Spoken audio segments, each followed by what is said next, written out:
Então é isso, pessoal. Ó, em qual categoria eu posso começar? Bom, você que está solicitando o processo de primeira habilitação, você tem em mente e está ciente que você já pode começar exigindo, né, ali a PPD, permissão para dirigir na categoria A, se você desejar somente tirar a categoria A.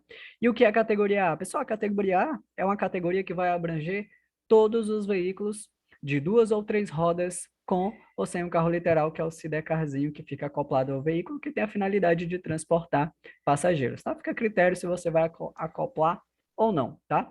Então, não é obrigatório aí. Então, é um veículo que abrange 2 ou 3 rodas, certo? E vai ter ali outras características importantes que a gente vai mencionar ao decorrer das aulas, beleza? A gente pode também se habilitar aonde? Na permissão para dirigir na categoria B de bola. A B de bola, né? São veículos aí automotores, né, ou elétricos, que não ultrapassam o peso estabelecido de 3.500 quilogramas de PBT, que é o peso bruto total, que tem a capacidade máxima de passageiros de até 8, isento da contagem um condutor, o motorista, né, ele está isento aí dessa contagem, ou seja, cada categoria tem as suas especificações, e essas especificações, elas são relevantes porque através dela a gente vai saber quando uma questão está se referindo a uma categoria específica quando chegar aí nesse tipo de questão, nesse tipo de assunto, e a gente vai entender como funciona isso, até porque vamos realizar simulado na última aula de hoje, né? Então, a gente pode também solicitar, pessoal, a permissão para dirigir tanto nas categorias A quanto na categoria B simultaneamente, né? Então, você já sabe, muita gente já está tirando categoria A e B, né, simultaneamente aí, ou seja, vai ter 2 categorias aí, claro, conjugadas. Beleza? Você pode também solicitar o quê? A ACC.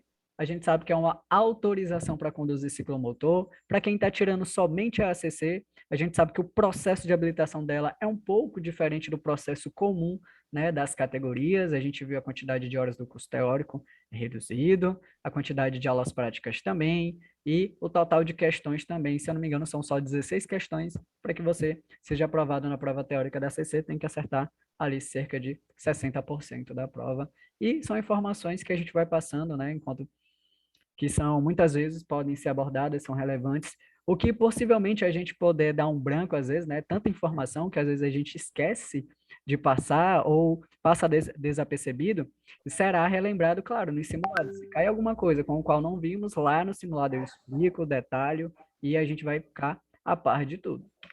Beleza? Então, eu posso começar também, pessoal, ó, pela permissão para dirigir na categoria B e na ACC. Então, eu posso estar tirando uma categoria conjugada com uma autorização. Logicamente, a autorização é um documento que vai me permitir somente trafegar em veículos, né, onde a cilindrada não ultrapassa 50 e, consequentemente, a velocidade não ultrapassa 50 quilômetros por hora. E a categoria B abrange todos os veículos de 4 rodas com as suas características, né, que é a questão do peso bruto total máximo que ele vai, né, comportar, a quantidade máxima de passageiros, dependendo da finalidade do veículo e das estruturas também do veículo, né, contanto que esse veículo seja adequado para também a categoria B de bola. Então tá aí. Posso tanto solicitar a categoria B quanto a ACC, caso você queira. Qual é o processo que eu vou fazer? Bom, a teórica vai ser do maior grau. Então, a teórica é referente à categoria B. Então, vai ser 45 horas, né? Vai ter a carga horária ali da categoria B. Agora, a prática, claro, a prática da ACC vai ser referente a ela, né? Bem referente a ela. Bom, uma observação importante ao candidato aprovado em todas as etapas do processo, ou seja, que todas as etapas são essas, desde o exame psicológico até o exame prático, né? Todo esse processo que vocês irão passar até receber ali a PPD, é conferido para você esse documento. A permissão para dirigir, permissionária ou provisória, né? Mudando aí a nomenclatura. Você recebe tanto a PPD de forma provisória quanto a ACC de forma provisória, tá? Lembrando que elas têm validade de 1 ano. Esse 1 ano, pessoal, é como se você estivesse sob observação, porque você é recém-habilitado, e ele vai verificar se você realmente será um bom condutor. Ou seja, nesse período de 1 ano, você não pode estar cometendo de maneira alguma infração de natureza grave, tá? Então, só para a gente lembrar, a gente tem 4 naturezas de infrações: leve, A leve gera 3 pontos no prontuário do condutor.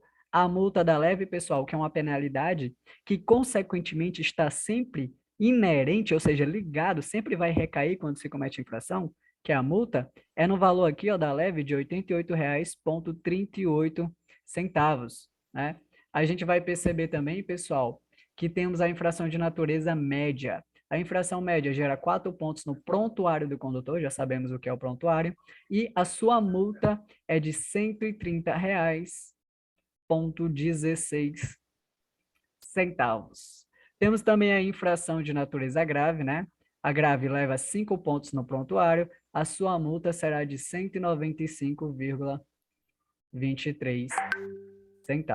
E temos a infração de natureza gravíssima.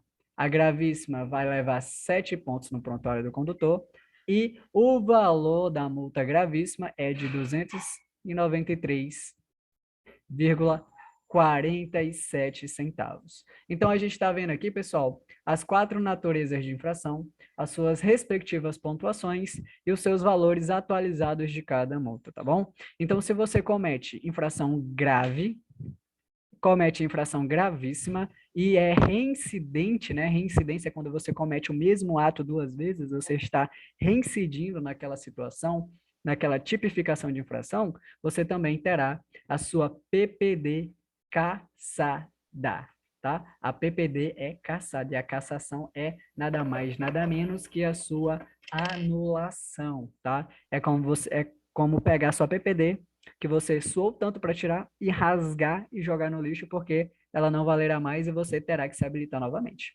Então, o que acontece? A validade é de 1 ano. Caso você seja reprovado, poderá repetir o exame a qualquer tempo, tá? Ou seja, reprovado em quê? Foi cassada e você quer se habilitar novamente, então amanhã mesmo, se você quer fazer o processo de reabilitação, você já pode, tá? É a qualquer tempo. Porque quando a gente for falar lá da cassação da CNH, quando eu uso o termo CNH, né, que é Carteira Nacional de Habilitação, já subentende-se para vocês que eu estou me referindo à CNH definitiva. Significa que vocês já passaram pelo período da PPD, solicitaram ali a sua definitiva, né, e está com ela. Quando você perde a CNH definitiva, quando ela é cassada, significa que ainda vai ter sobre você umas penalidades interessantes, como, por exemplo, fica proibido para o condutor que ele possa se reabilitar um período compreendido de 1 a 5 anos. Geralmente, o prazo será de 2 anos, né? Ou seja, primeiro de uma suspensão, outra de outra suspensão, né? Geralmente as suspensões prescrevem 1 ano, né? Suspenso, então acumulando aí o prazo de 2 anos que o condutor não pode se habilitar. Já na PPD, isso difere, né? A gente pode perceber que ele pode fazer o reexame a qualquer tempo. Agora, entre parênteses, temos aqui a ACC, no prazo da ACC, para fazer reexame, aqui, ó, o prazo é de 5 dias. Só que esse prazo de reexame aqui, ó, está se referindo quando você reprova em prova teórica, em prova prática, ou até mesmo quando ela é cassada, né? Você pode ali, claro, se ela for a provisória, pode se habilitar a qualquer tempo, só que no caso dela aqui é no prazo de 5 dias, tá? A ACC, ela difere.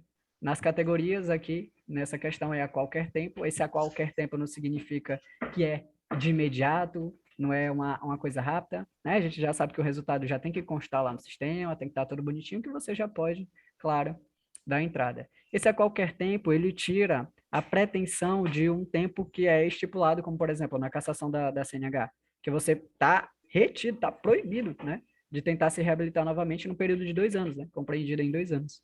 E esse a qualquer tempo significa que não tem aí essas penalidades de prazo para que você esteja, né, solicitando um reexame, tá bom? Então, basicamente, Júlio, oi. a questão da natureza da infração, grave, gravíssima e reincidência. A cassação é na provisória ou na definitiva? É na Ou em PPD. ambas? É na PPD.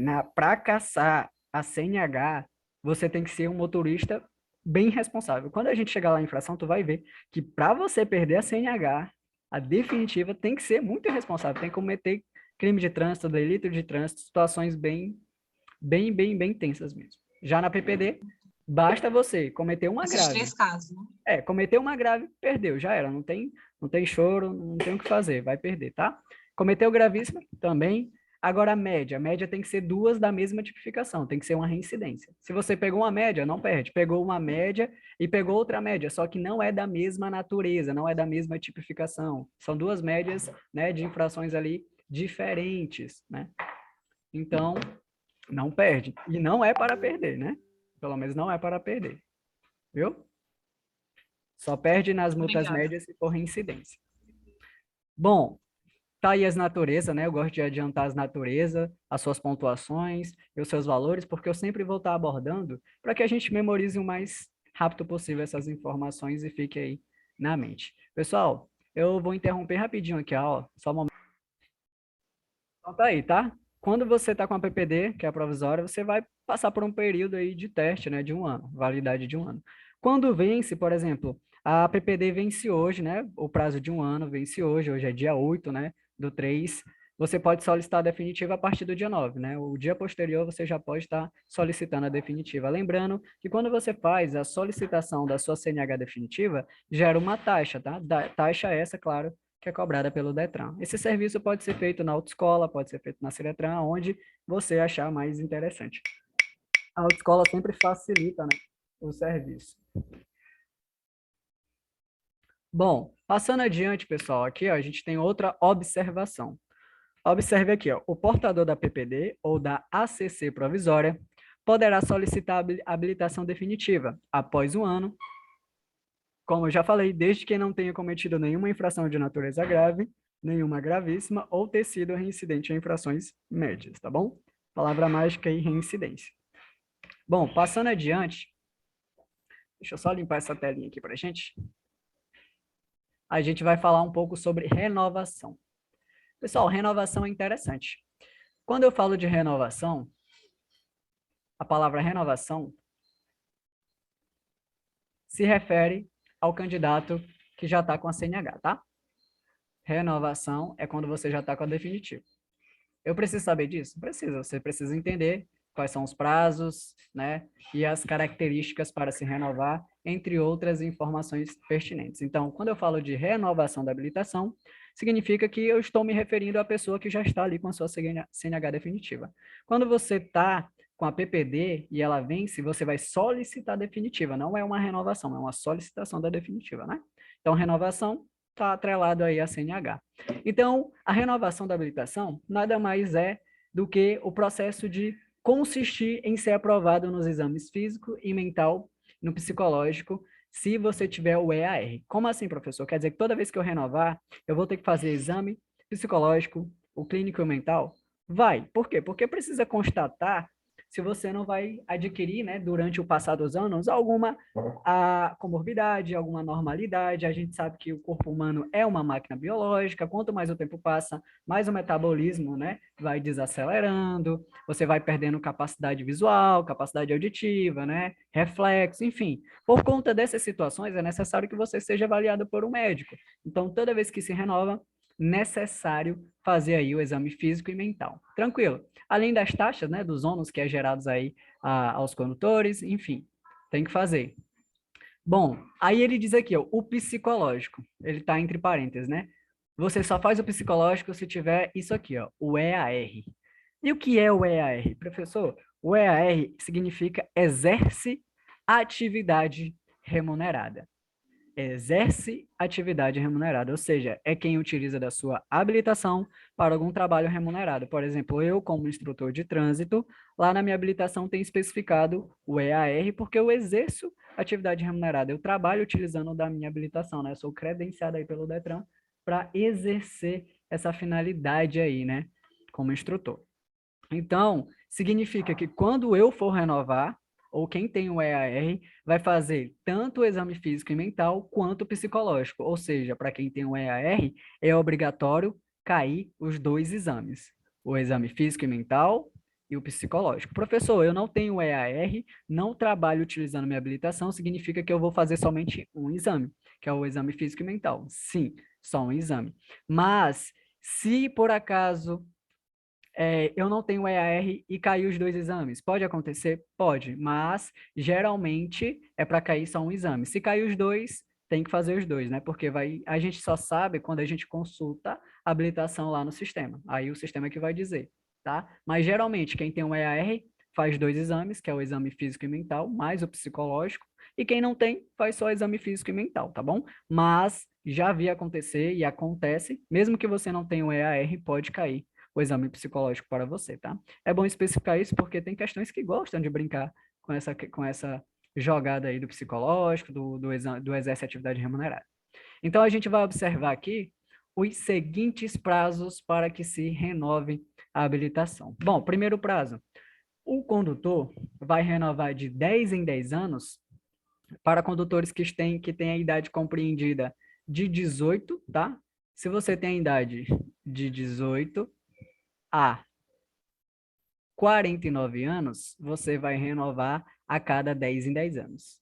Ou seja, você tem 18 anos, você tem 25, você tem até 49, a sua habilitação será renovada a cada 10 em 10 anos. Depois de passar dos 10 anos, é que você vai lá solicitar a renovação, fazer os exames, tudo bonitinho, e renovou, vai ter o prazo novamente, né? Então, tá aqui, pessoal, ó, de 10 em 10 anos para condutores com menos de 50 anos. Só que para ficar mais específico, tá aqui, ó, é compreendido entre 18 a 49 anos, tá bom?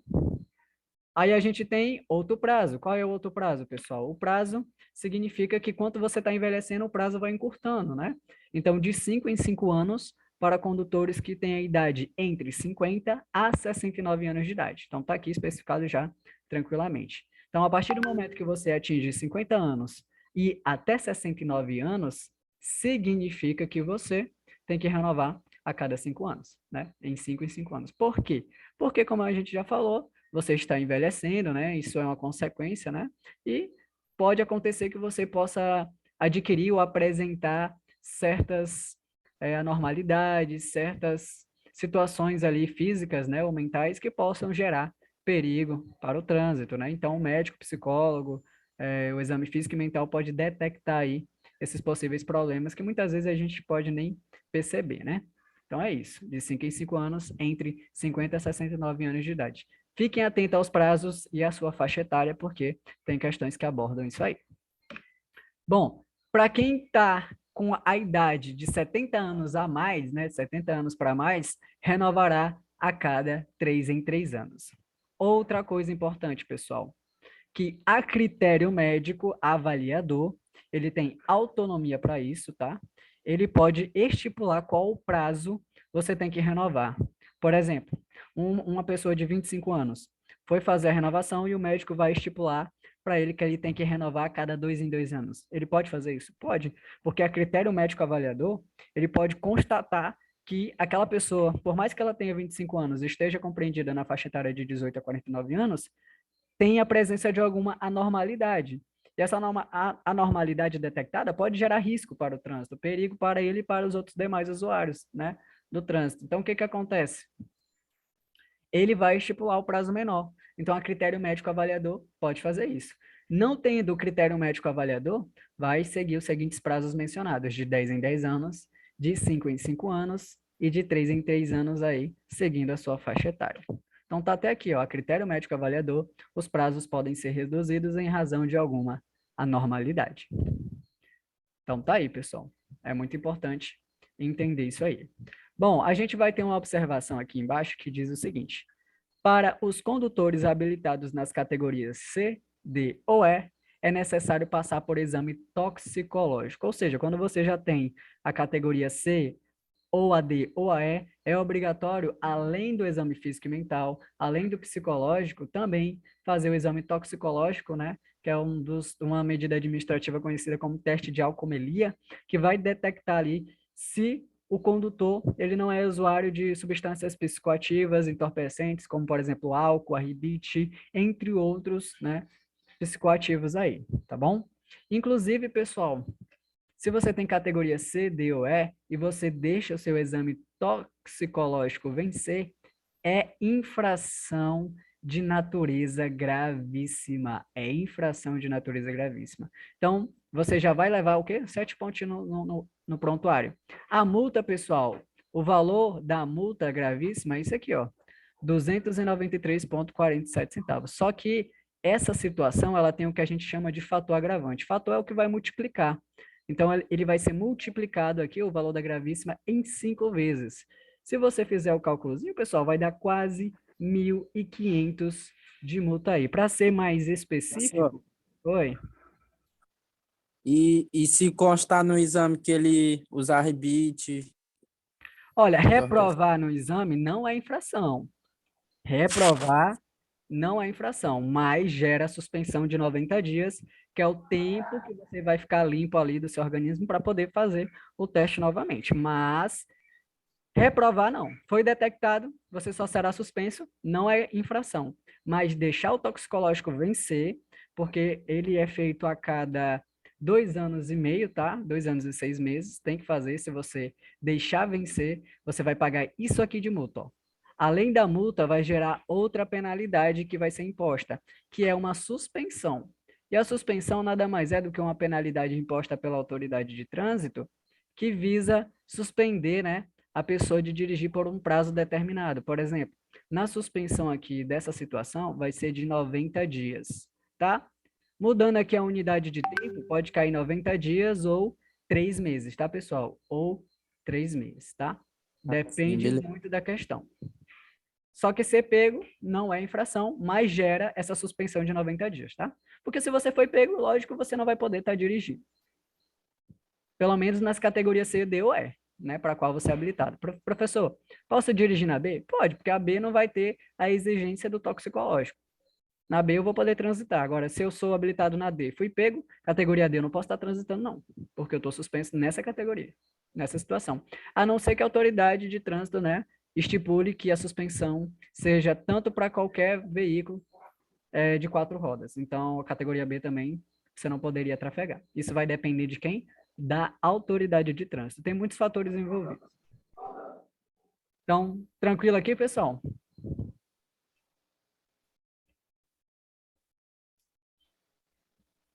Então, vamos lá. Vamos continuar aqui, porque tem muita informação bacana para a gente conhecer ainda. Então, tá aí. Tem o exame toxicológico, tá? Para quem tem aí a habilitação na categoria C, D e E.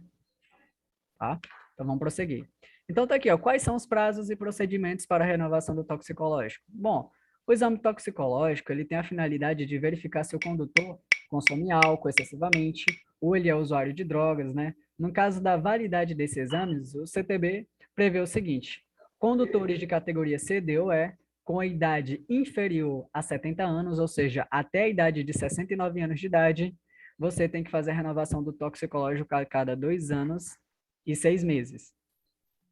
Aí ele diz aqui, ó, condutores acima de 70 anos, ó, acima de 70 anos ou com 70 anos, né, não precisam renovar o toxicológico antes do vencimento da sua CNH. Por quê? Porque quem tem 70 anos, automaticamente vai ter que renovar a cada 3 em 3 anos, não é verdade? Então, o prazo de renovação do toxicológico não é 2 anos e 6 meses, não é verdade? Então, para quem já tem 70 anos, o toxicológico vai acompanhar o vencimento da CNH. Então, vai ser 3 em 3 anos. Só acompanha o vencimento da CNH. Ele não tem que fazer a renovação antes. Só acompanha, né? Porque 6 meses ali a menos, né? Não vai fazer diferença. Então, quem tem acima de 70, renova junto com o vencimento da CNH. Beleza? E a gente já sabe o que acontece, né? Se deixar vencer. Olha como a multa vai para bem alto, né? 1.467 ponto alguns décimos, quase 1.500 de multa aí, né? Gera um ônus bem grande aí ao condutor que comete esse tipo de infração. Bom, agora a gente vai falar, pessoal, de um assunto muito legal que são os documentos do veículo, tá? Antes de eu falar dos documentos, deixa eu só verificar uma verificação aqui do sistema. Com licença, pessoal. Bom, vamos falar aí dos documentos do veículo, tá, pessoal? Bom, olha, todo veículo, seja ele um veículo automotor, seja ele um veículo elétrico, seja ele um veículo articulado, ou um reboque, um semi-reboque, seja um quadriciclo, qualquer que for ali o seu veículo, ele precisa ser registrado perante ao órgão executivo do Estado ou do Distrito Federal ao qual você se encontra, né? Ou no município e domicílio, até mesmo ali né, no âmbito regional. Então, dependendo de onde você esteja, você pode ir lá fazer o quê? O registro, né, do seu veículo. Então, quando você está fazendo isso, quando você está registrando o veículo, será expedida para ele o que a gente chama de CRV. O CRV que eu vou colocar aqui para a gente, está aqui, ó, CRV. O que é o CRV, pessoal? O CRV é como se fosse o RG do teu veículo, tá? É como se fosse o RG. O que ele significa? É o certificado de registro de veículo. Certificado de registro de veículo, tá? Esse rapazinho aqui, ó, ele é conferido quando você está lá registrando o seu veículo. Quando é que você registra o veículo? Quando vai emplacar. Quando você está emplacando, o registro vai conter todas as informações do veículo, como a cor, a numeração do chassi, né? A marca, a numeração da placa, vai conter quem é o proprietário, as informações do proprietário, endereço do proprietário, o número do Renavan que foi registrado, que vai para o banco de dados do Senatran, que é a Secretaria Nacional de Trânsito, que também pode ser chamado de Departamento Nacional de Trânsito com Denatran, né? Depende da nomenclatura que vai cair. Pode ser secretaria ou departamento ainda, né? O oficial é secretaria. Então, esse rapazinho aqui é como se fosse o RG desse veículo, contendo todas as informações relevantes para ele. E junto a ele, pessoal, vinculado a esse documento aqui, e expedida também no mesmo tempo hábil, na mesma hora lá também, vai ser expedido o quê? O CRLV. E o que é o CRLV, que também pode ser chamado de CLA, tá? Pode ser chamado de CLA. E o que são eles? É o certificado de registro e licenciamento do veículo, ou certificado de licenciamento anual. No lugar do V aqui pode ser um A também, tá? Depende da nomenclatura que vai ser abordada pela questão. Então, o que eu posso perceber? Que o certificado de licenciamento anual, ou certificado de registro e licenciamento do veículo, é um documento, pessoal, de segurança, que destina a comprovar que o veículo tem as características neles descritas, né, no cadastro de veículos do Departamento de Trânsito, que é o DETRAN. Então, sua emissão, né, tanto do CRV quanto do CRLV, são importantes. Então, as mesmas condições funcionam aí para o licenciamento. O que eu preciso saber de diferente dos dois? Que o CRV não é de porte obrigatório, tá? Não é de porte obrigatório. Já esse rapaz aqui de baixo, ele é, né, obrigatório. Você transitar portando esse documento, tá? Obrigatório. Tá? Geralmente eu não escrevo até o finalzinho, porque é bem ruimzinho escrever com mouse, mas a gente compreende aqui. Então, um não é de porte obrigatório e o outro é. Então, você emitiu lá o seu CRV, né, o certificado de registro do veículo, você pode guardar em casa, pode deixar no seu veículo. Já quando você está transitando, você está em trânsito, é necessário que você esteja com o CRLV, que é o licenciamento anual que você paga, né? E, ou seja, o licenciamento, todo ano é necessário, né, a emissão de novo. O licenciamento é renovado a cada 12 meses, né? Quando passa aí o prazo de um ano, ele é renovado, né? Tranquilo. Já o CRV, pessoal, ele só é necessária uma confecção de um novo em algumas situações específicas que a gente irá abordar, tá? Ele só pode ser confeccionado uma nova, no caso de transferência de propriedade, você está querendo transferir a propriedade para outro condutor. Quando você está mudando de domicílio, de município, de residência, na alteração de qualquer característica do veículo, ou quando você muda a categoria do veículo, tá? Isso aqui a gente vai explicar, tá bom? O que eu preciso entender de fato? Que esses dois documentos são emitidos simultaneamente, quando você está lá registrando o seu veículo, que ele vai ficar vinculado ao Departamento de Trânsito, que é o DETRAN, e logicamente vai, com o código do Renavan, ser armazenado no Banco de Dados Nacional de Responsabilidade do Senatran, Secretaria Nacional de Trânsito, né, que é o órgão máximo executivo de trânsito, que tem acesso ali à base Índice Nacional de Condutores habilitados, né? Então, o que eu vou perceber? Que um é de porte obrigatório e o outro não é. Então, primeiramente, a gente vai ficar com isso em mente. Então, vamos abordar mais algumas informações relevantes sobre essa questão do documento, tá? Tem muita coisa para se falar. Então, vamos lá. Existe hoje também o CRLV digital. Como é que eu sei que ele é digital? Bom, o digital aqui apresenta esse Ezinho aqui, né? Esse certificado de registro e licenciamento do veículo digital juntou num só todos os documentos seguintes. Então, só nele, quando você apresenta digitalmente, vai ter todos esses aqui, ó, que é o próprio CRV, Certificado de Registro do Veículo. A gente tem o CRLV, Certificado de Registro e Licenciamento do Veículo, ou CLA, Certificado de Licenciamento Anual, e o DPVAT. Pessoal, o DPVAT, ele é muito importante e a gente vai falar dele. Pessoal, o DPVAT nada mais é, né, que o seguro DPVAT, que como está aí, são danos pessoais causados por veículos automotores em vias terrestres, ou seja, como o próprio nome já diz, ele tem a finalidade de indenizar vítimas de danos pessoais que são causados por veículos automotores de via terrestre. Pessoal, tem questões que dizem o seguinte: duas pessoas se envolverem em um acidente numa via terrestre com bicicletas. Aí, eles têm direito ao seguro DPVAT? A resposta, obviamente, é não, porque esse acidente tem que envolver veículos automotores e, claro, tem que envolver a via terrestre, ou seja, só indeniza acidentes envolvendo veículos automotores. Automotores elétricos, né, dessa natureza. Pessoal, antes de falar e pontuar mais sobre o CRV e sobre o CRLV, eu vou falar mais desse DPVAT, tá? Bom, professor, quem tem direito ao DPVAT? Bom, qualquer pessoa que sofreu danos causados por veículos automotores de via terrestre tem direito ao DPVAT. Quando é que eu posso solicitar o DPVAT, pessoal? Você tem 3 anos, 3 aninhos, para solicitar o DPVAT. A partir de que momento? A partir do momento que aconteceu o acidente. Então, a partir do momento que houve o acidente, você tem até 3 anos para estar solicitando, né, ali o seu seguro DPVAT, tá bom? Você vai fazer o quê? Toda uma documentação, registrar BO e outras documentações que são necessárias. Para mais informações, é importante que você tenha acesso ao site do DPVAT, lá vai estar mais detalhado, tá? O que a gente precisa saber de fato aqui é esses 3 anos de informação e sobre as suas indenizações. Pessoal, o DPVAT vai indenizar em 3 situações, tá?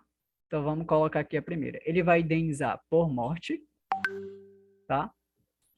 Professor, se a pessoa morreu, como é que ele vai receber esse dinheiro? Tranquilo, né? Quem recebe são seus herdeiros, né? Os beneficiários são os herdeiros da vítima. Então, ele indeniza por morte, tá? A primeira é por morte. Ou seja, quem vai receber esse benefício são os seus herdeiros, os herdeiros da vítima. E qual é o valor máximo que ele pode indenizar a vítima por caso de morte? Pessoal, o valor máximo tem que levar no coração, porque a gente vai precisar, é no valor de 13.500, tá? O valor máximo da indenização por morte é de 13.500. Então, a primeira indenização é por conta de morte. Valor máximo, 3.500. Pessoal, a segunda indenização vai ser por invalidez, tá?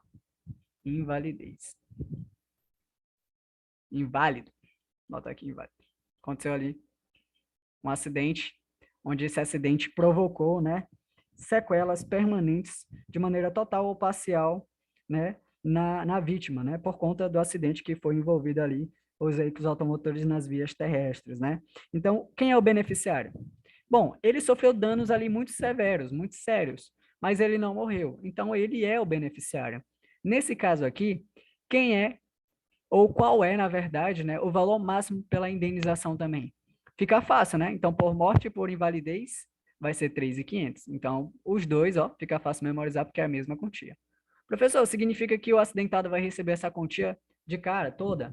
Pessoal, o máximo é até 3.500. Eu não estou afirmando e nem dizendo que significa que você vai receber essa quantia. Você pode receber só 10 mil, pode receber só 7. Depende como é que vai ser gerido esse processo, né? Então, aí é outras questões aí envolvendo o seguro DPVAT, tá bom? Mas o máximo que a gente precisa saber e o que é abordado são esses valores aí de 13.500. Bom, ele vai ressarcir a vítima também no terceiro caso aqui, tá? Que vai ser por despesas, né? De despesas hospitalares, né? Despesas hospitalares. O valor máximo das despesas hospitalares que ele pode ressarcir a vítima de um acidente é de R$ 2.700. de 2.700, tá? Bom, sobre essa questão desse reembolso das despesas hospitalares, né, que é paga ali por pessoa física ou jurídica, né, é dado por conta para ele tratar ali as lesões que foram provocadas pelo acidente, né? Então, o beneficiário é a própria vítima, como a gente sabe, ou um terceiro a qual a vítima tenha cedido o direito de reembolso também, tá bom?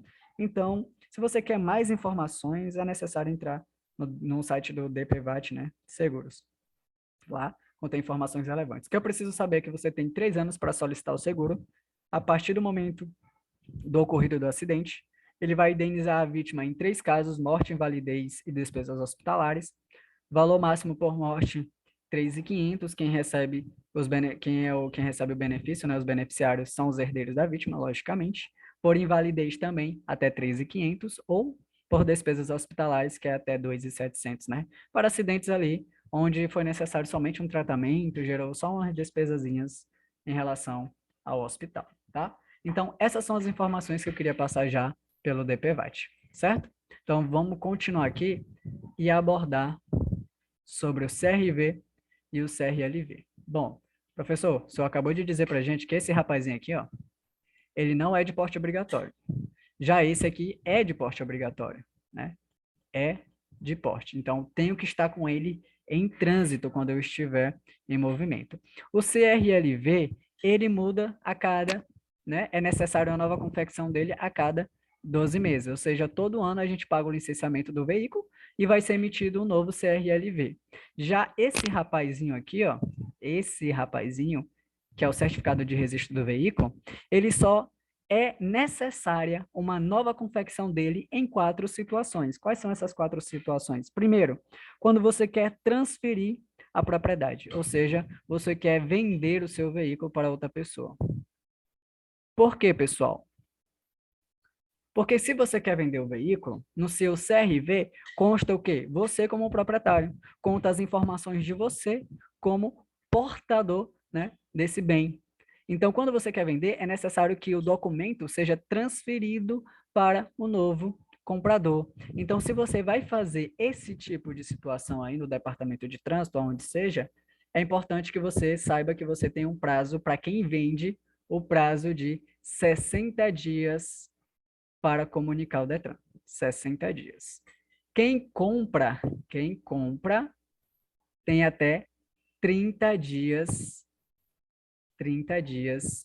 para estar comunicando também o departamento de trânsito, ou o órgão ao qual ele está realizando o processo. Pode ser uma CIRETRAN também, uma circunscrição regional de trânsito, tá? Ou seja, quem vende tem 60 dias para comunicar, quem compra tem 30 dias para mudar o veículo para o seu nome. Se ambos não comunicarem, isso vai gerar, claro, uma infração. E essas infrações são infrações médias, gerando 4 pontos no prontuário do condutor, que gera, né, 4 pontinhos, e a multa de 130,16. Pessoal, olha o que vai gerar aqui. Deixa eu ver o chat. Sobre o DPVAT, tem alguma ligação com o veículo estar em dias ou não? Bom, tem. Geralmente, assim, esse processo jurídico é até complicado passar e dar essa informação, porque tem casos que as pessoas, mesmo com o veículo em dia, recebem, já vi acontecer, e tem casos com o veículo não estando em dias, né, receberam, e estando em dias receberam. Então, é um processo tão complicado, porque sempre vai depender da pessoa, né, e do órgão que está trabalhando com a questão do DPVAT. Mas o certo a se fazer era o carro estar em dias, né? Quando você, claro, paga ali as taxas, né? As referidas licenciamento, DPVAT, você paga tudo aquilo que consta que você está ok. Mas, ó, por incrível que pareça, tem carro que está atrasado mais do que tudo e tem pessoa que recebe. Então, sabe como o nosso país tem, né, essas aberturazinhas. Então, não posso dizer que com toda certeza, assim, que tem que estar totalmente em dias. Depende muito. Mas o correto é esse. Inclusive, se cair em prova, o certo seria que o veículo estivesse em dias, né? O certo é esse. Pelo menos o politicamente correto. Então tá aí, pessoal. Se você está vendendo, tem que avisar o Detran no prazo de 60 dias. Quem compra tem 30 dias para mudar para o seu nome. Se isso não é feito, você recebe uma infração, né, de natureza média, levando 4 pontos no prontuário e a multa de 130. Professor, por que isso acontece? Porque, pessoal, o condutor, como a gente sabe, ele é responsável pelas ações. E quem é responsável por pagar a multa? Pessoal, o responsável por pagar a multa é o proprietário do veículo. Então, o proprietário do veículo, ele é responsável pelo valor pecuniário. O valor pecuniário é valor em dinheiro, em espécie. Então, por exemplo, a gente pode perceber que nem sempre o condutor é o mesmo proprietário do veículo. Você pode emprestar seu veículo para um amigo, você pode emprestar ali seu carro para um filho, seu filho comete ali, por exemplo, um delito de trânsito. Ele, por exemplo, vamos supor, João emprestou o carro para Maria. João, habilitado, emprestou o carro para Maria, Maria também é habilitada. Só que o carro está no nome de João. Maria foi pega por um agente de trânsito transpondo o sinal vermelho enquanto falava ao telefone. Falar ao telefone é infração de natureza gravíssima, ultrapassar o sinal vermelho é também infração de natureza gravíssima. Maria vai responder pelas duas infrações. As infrações de trânsito, elas são cumulativas. Se você comete 10 infrações, vai ser 10 canetada para você, tá? Que o cara vai lavrar lá da situação cometida, né? O agente de trânsito. Então, o que acontece? Ela responde pelas ações. A pontuação referente àquela infração vai para Maria. Só que a notificação de multa vai para quem? Vai para João, porque no documento, quando o cara pega a placa do veículo, no documento tá as informações de quem? Do João, que é o proprietário. O condutor responde pelas ações, o proprietário é responsável por receber a multa. Então, se você vendeu o seu veículo, aí o cara está cometendo várias infrações, e você que está recebendo a multa e você vai reclamar, se você for lá reclamar, você vai tomar outra multa de balcão, porque você não comunicou o Detran. Ele vai dizer, meu amigo, por que você não avisou? Porque o Detran, pessoal, ele tem que notificar a vítima, o condutor infrator, no prazo de 30 dias. É dever do Detran ou do Departamento de Trânsito, ou quem seja que tem a jurisdição sobre aquele território que vai aplicar as penalidades, notificar, né, ali o condutor do prazo de 30 dias da multa. Você tem que ter ciência no prazo de 30 dias, ou seja, o Detran está mandando a notificação para o endereço que está registrado lá no documento. Aí você que está recebendo, já que quando você passou o carro para outra pessoa, vai lá reclamar, você vai estar errado, né? Então você vai levar outra multa de balcão lá por não ter comunicado. Então o Detran não quer saber se você, por exemplo, vendeu seu carro e não comunicou. Você vai ter que até que responder aí por conta disso. Porque é direito seu ser notificado, mas se você vendeu e está sendo notificado, sendo que o outro cara que está cometendo as multas, aí o Detran não quer saber, né? Você que está sendo ali irresponsável. Então, é por isso que acontece isso, tá? Então, qual é outra situação que faz com que esse rapazinho aqui seja confeccionado novo? A nova, pessoal, é quando você simplesmente mudar de domicílio, de município ou de residência, que é a mesma coisa. Lá no seu documento do veículo, tanto no CRLV quanto no CRV, vai constar o teu endereço, para onde as notificações podem ir. Aí você muda de município, muda de endereço e não vai comunicar o Detran. A multa vai para o endereço antigo. Aí vai ficar lá, vai ficar lá, vai ficar lá. Quando você vai tomar conhecimento, já pensou? Tem um monte de multa acumulada, um monte de situação lá pendente. Aí você vai reclamar porque não foi notificado, porque não mandou para o novo endereço, e o Detran não vai querer saber, não, né? Isso vale para carro e moto, esse procedimento? Sim, carro e moto, né? É porque a gente usa mais o carro como referência, mas tanto para carro quanto para moto. A mesma situação. Então, você, quando está mudando de domicílio ou residência, né? Você tem que avisar no prazo de 60 dias o Departamento de Trânsito.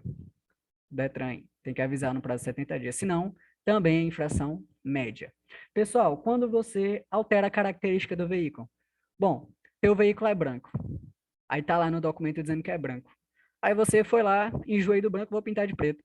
Aí você é parado numa blitz, o cara pede o documento do veículo, olha lá, oxente, o carro não é branco e você tá com um carro preto. Como é que pode um negócio desse? Não pode, né?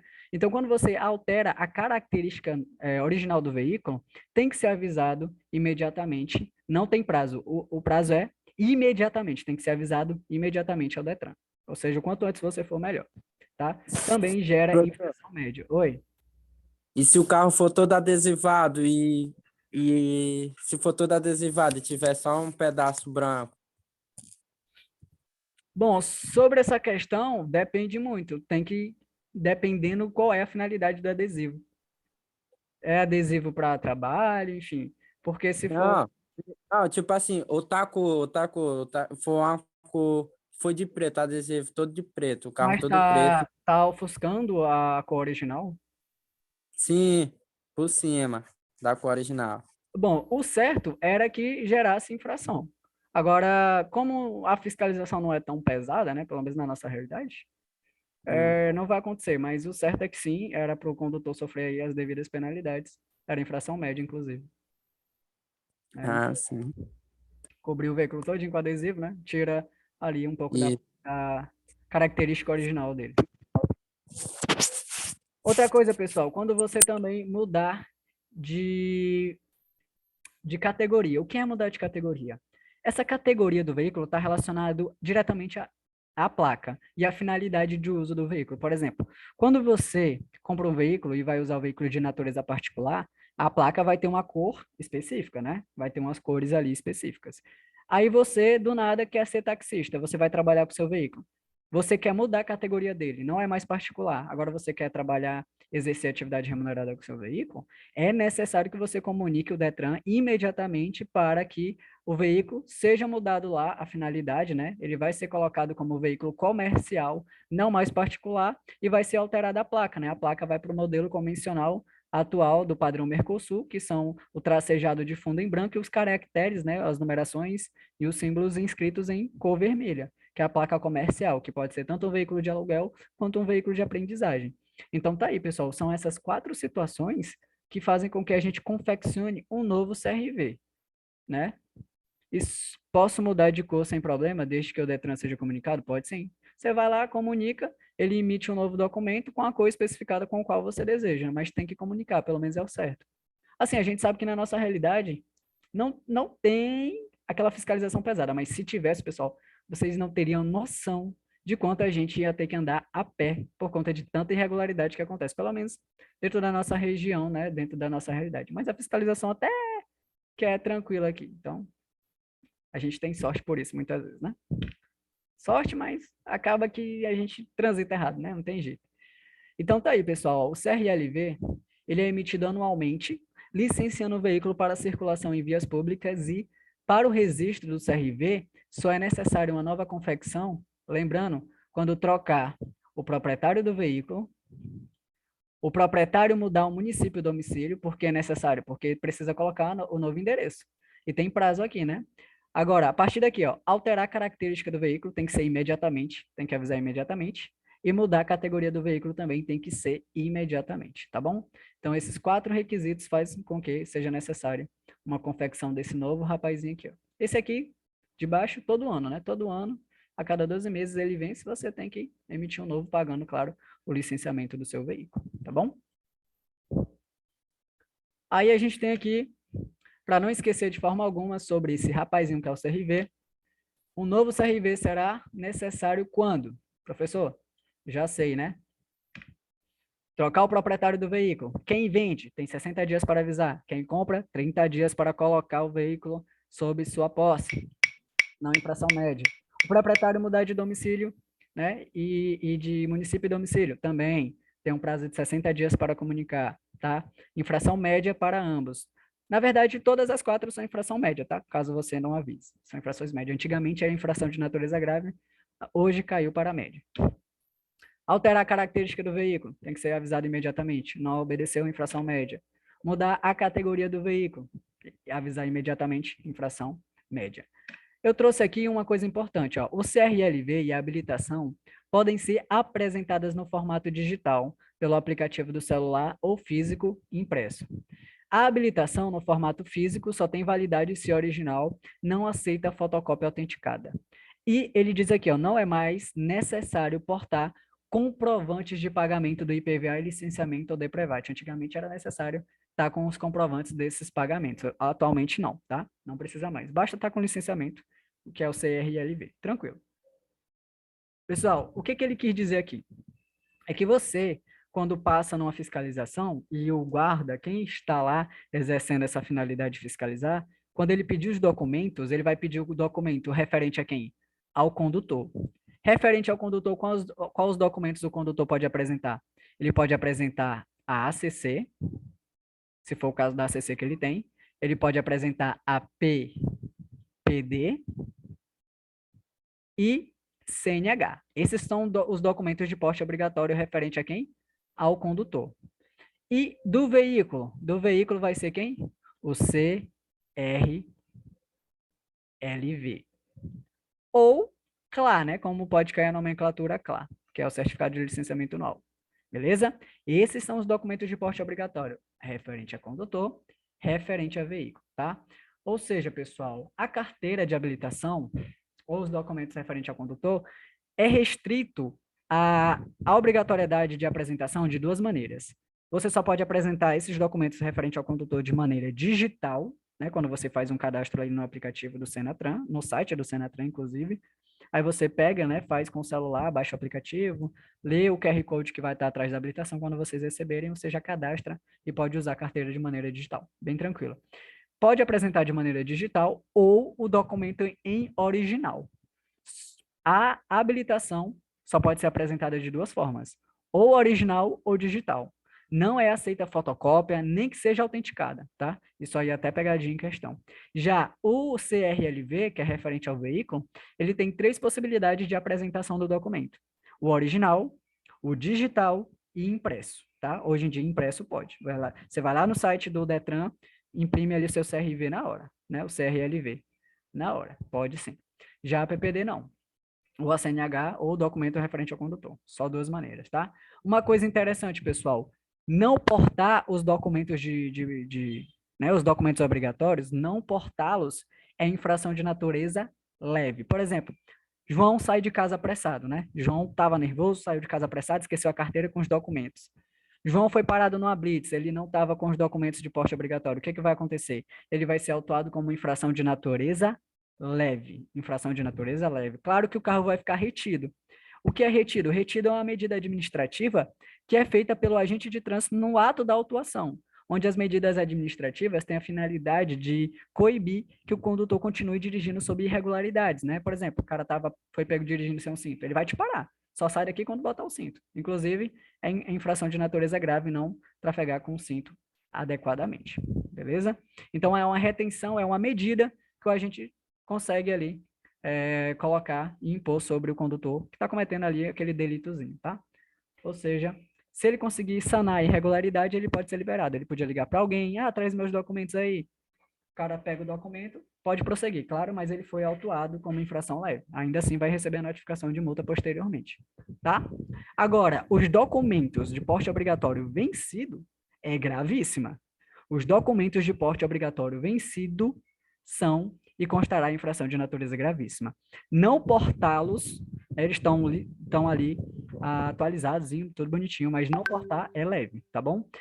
Aí você tem e pode escapar da infração leve no seguinte quesito. Você parou numa blitz e o guarda, o agente de trânsito, ele tinha como consultar num sistema informatizado através da placa do veículo ou do seu CPF, num sistema lá, né, no aplicativo que ele tem lá, e percebeu que tua habilitação tá ok e teu CRLV tá ok.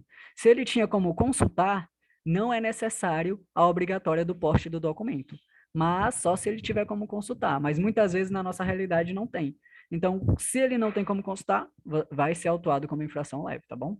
Então, é dispensada a obrigatoriedade dos documentos de porte obrigatório quando o agente de trânsito estiver como consultar em um sistema informatizado. Então, tá aqui, ó, porte de documentos.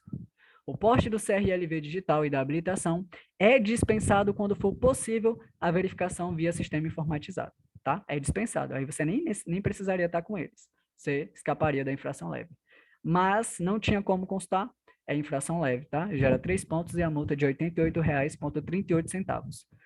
Bom, o CRLV é válido tanto impresso, tanto digital e o original. Carteira de habilitação, PPD, ACC ou CNH, só original ou digital, tá bom? Portar os documentos vencidos é infração de natureza gravíssima. 7 pontos no prontuário e a multa de R$ 293,47.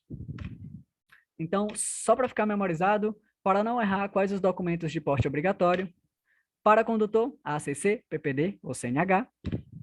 Veículo, o CRLV, que é o Certificado de Registro e Licenciamento do teu veículo. Bacana. Passando adiante, qualquer dúvida, pessoal, podem perguntar. Bom, nesse momento... Tem uma dúvida. Pois pergunte, minha querida. Para os dois, né? Para os dois é válido tanto o impresso quanto o digital. Tanto a CNH quanto o CRLV. Isso, digital. Impresso e digital. Os dois valem. A CNH, a PPD ou a ACC só pode ser apresentada de forma digital ou original. Duas possibilidades. Tá? Já o documento do veículo, que é o CRLV, pode ser 3 possibilidades. Digital, o original ou impresso. O do condutor não pode ser impresso de forma alguma, não pode ser cópia autenticada. Ah, tá, porque nesse caso aí esse impresso seria a cópia, né? Isso. Então o CRLV pode cópia. Pode. 3 possibilidades. Ah, tá. Porque eu estava entendendo como impresso, como sendo o documento impresso, entendeu? Pode ser impresso também no sistema, né? Que é aquele papel, que não é o papel convencional, aquele verdinho, com aquela texturazinha, aquele impresso em folha A4 mesmo. Por exemplo, você vai no sistema ali e imprime uma folha A4, bonitinho, com os dados do CRLV. Pode. No próprio site do Detran. Ou tirar uma fotocópia dele, pode ser que valha também, mas é melhor tirar direto do site. Eu prefiro que seja assim. Tá, obrigada. Na hora. Dando continuidade, né? A gente vai falar, pessoal, da definição de ciclomotor, motoneta e motocicleta. Por incrível que pareça, cai questão sobre isso e a gente precisa entender quais são essas diferenças, né? Por que a gente tem a questão do ciclomotor, por que fala de motoneta, por que fala de motocicleta, vamos entender aqui as diferenças. Temos aí um ciclomotor. E o que é o ciclomotor? Ele é um veículo automotor, ele pode ser elétrico também, tá? De 2 ou 3 rodas, cuja a cilindrada dele, como a gente já sabe, não excede 50 centímetros cúbicos, que está relacionado ao bloco de cilindros lá do motorzinho dele, né? Capacidade de armazenamento de combustível. Bom, ele pode ser elétrico também, onde a capacidade máxima dele, né, não seja superior a 4 kW aí, e a velocidade máxima dele não ultrapassa 50 km por hora. Então, essas características aí, que estão descritas no slide, são o que evidencia o que é um ciclomotor. Tá? Então, a gente vai saber o que é um ciclomotor por conta dessas características aí. É um veículo que não passa de 50 km por hora. Inclusive, é impossibilitado transitar numa via de trânsito rápido com um ciclomotor. Por quê? Porque a via de trânsito rápido vai ter velocidade máxima permitida de 80 km. E você vai estar no ciclomotor no máximo até 50, que ele pode chegar. Isso pode, né, adequar a situação no artigo 62 do Código de Trânsito Brasileiro, que fala da velocidade mínima, que não pode ser inferior à metade da máxima, coisas que a gente vai conhecer mais à frente. Então, o ciclomotor não pode transitar em vias de trânsito rápido, que faz parte da classificação das vias urbanas, que por sua vez faz parte do todo, né, que são as vias terrestres. A gente vai ver isso aí. Bom, temos a motoneta. A motoneta é bem tranquilo, pessoal. Ó, veículo automotor de 2 rodas, pode ser de 3 também, tá? De 2 ou 3 rodas, conduzido por condutor em posição sentada. Então, essa posição sentada é a palavra-chave. Então, se você senta aqui, ó, no veículo, e você tem o privilégio de encostar o joelho um no outro, isso aqui nada mais é do que uma motoneta. É chamado de motoneta, tá? Que é transitando ali, conduzindo em posição sentada. Já a motocicleta, pessoal, a gente vai perceber o seguinte. Ela pode ser de 2 ou 3 rodas também, e ele vai ser conduzido pelo condutor em posição montada. Palavra-chave, posição montada. Ou seja, é onde o condutor, consequentemente, não pode ali encostar o joelho, né, um no outro, porque ele vai estar sendo obstruído aí pelo tanque da moto. Então, um é na posição montada, o outro na posição sentada. Simples assim, essa é a grande diferença que a gente vai precisar para esses veículos aí. Caso caia a questão perguntando qual o veículo que ele está se referindo. Bom, uma coisa interessante a se comentar é que a categoria A abrange tudo isso aqui, ó. Tudo que é de 2 ou 3 rodas é abrangido pela categoria A. Só que qual é o menor documento que você pode usar para ter e adquirir o ciclomotor? Bom, o menor documento vai ser a autorização para conduzir ciclomotor, que é a nossa queridíssima ACC, que não é categoria, mas sim uma autorização. Bom, tá aí, pessoal, as especificações. É isso que a gente precisa saber de fato mesmo, tá bem tranquilo. E vamos adiante. Agora a gente vai falar das categorias de habilitação, da categoria A, da categoria B, abordar e compreender sobre essas famosas categorias. Então vamos lá. Bom, categoria A. Pessoal, essas características, elas são muito importantes e relevantes, por quê? Porque tem questões que vai abordar situações e ele vai passar características do veículo e muitas vezes ele vai perguntar qual é a categoria que está sendo referida ou qual a categoria mínima exigida para aquelas situações, para aquelas recomendações e especificações. Então, a gente tem que ter atenção sobre a questão das categorias, tá? Categoria, a gente já sabe que existem 5, que é A, B, C, D e E. E agora a gente vai abordar e entender como funciona cada uma dessas classificações. Bom, a categoria A, bem simples, são veículos automotores ou elétricos também, né? De 2 ou 3 rodas, com ou sem o carro lateral. Esse carro lateral que eu tanto falo é esse carrinho que pode ser acoplado aqui, que tem a finalidade de transportar ali, né? Mais um passageiro, que é o chamado sidecar, né? Então, pode ser com isso, né? Pode também levar um semi-reboque, né? Um semi-reboquezinho que é acoplado aqui, né? Que tem muito veículo dessa natureza que trabalha com carga, né? Por algumas empresas aí. Então, pode ter também acoplado ali um semi-reboque. A gente vai entender o que é um semi-reboque, o que é um reboque mais para frente. A gente vai ver como é que a gente sabe diferenciar um do outro. E observa, pessoal, quem é habilitado na categoria A, logicamente não pode transitar em veículos de categoria B. Ou seja, o quadriciclo, por exemplo. O quadriciclo tem 4 rodas. Para você trafegar no quadriciclo, obrigatoriamente você tem que ter o quê? A categoria B. Porque a categoria A só vai de 2 a 3 rodas. A única coisa em comum que o quadriciclo tem em comum com a moto, né, o veículo aí da categoria A, é o uso obrigatório do capacete, que deve ser utilizado tanto pelo condutor quanto pelo passageiro de maneira correta. Pessoal, não utilizar o capacete devidamente ou não portar o capacete é infração de natureza gravíssima e leva como outra penalidade a suspensão do direito de dirigir. Bom, professor, tem algumas realidades que tem gente que não usa capacete. Bom, a realidade, por exemplo, Lima Campos, o pessoal não utiliza capacete lá. O politicamente correto é que todos usem. Em questão, o correto é usar. Por que lá não usa? Porque a gente sabe que muita gente utiliza do capacete para cobrir o rosto, né, em casos de assaltos. Então, a política pública daquela região permite, né, o desuso. Só que assim, perigoso, né? A gente sabe.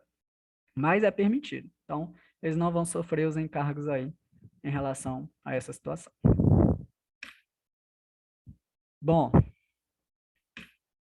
categoria B de bola. Quais são as características aí da categoria B? Bom, tranquilo, pessoal. Categoria B a gente vai ter que prestar atenção. São veículos automotores, elétricos também, que logicamente não são abrangidos pela categoria A. Inclusive, se você tem categoria B, é pego transitando em categoria A, onde você só é habilitado para a categoria B e não para A, é infração de natureza gravíssima com fator agravante em 2 vezes. Você não pode transitar com habilitação de categoria diferente para o qual foi habilitado, né? Não pode. Senão é infração gravíssima e a multa vai ser multiplicada por 2 e ainda gera suspensão do direito de dirigir. A suspensão é determinada pela autoridade de trânsito e ela vai determinar o prazo. Existe prazo mínimo, prazo máximo, existe prazo em caso de reincidência e tem alguns artigos que prescrevem a suspensão, né, de cara, que é 1 ano. Já vai ser 1 ano. Por isso que eu falo que geralmente as suspensões são de 1 ano, porque geralmente estão vinculadas a esses artigos específicos que a gente vai conhecer. Bom, categoria B está aí, né? Não abrangidos pela categoria A, cuja o peso bruto total, pessoal, cada veículo, cada categoria vai ter ali o seu limite de peso, que não pode ser ultrapassado, e a questão da lotação, tá? Então, se automaticamente a questão já colocou que o veículo não pode exceder esses 3.500 kg de PBT, que significa peso bruto total, né?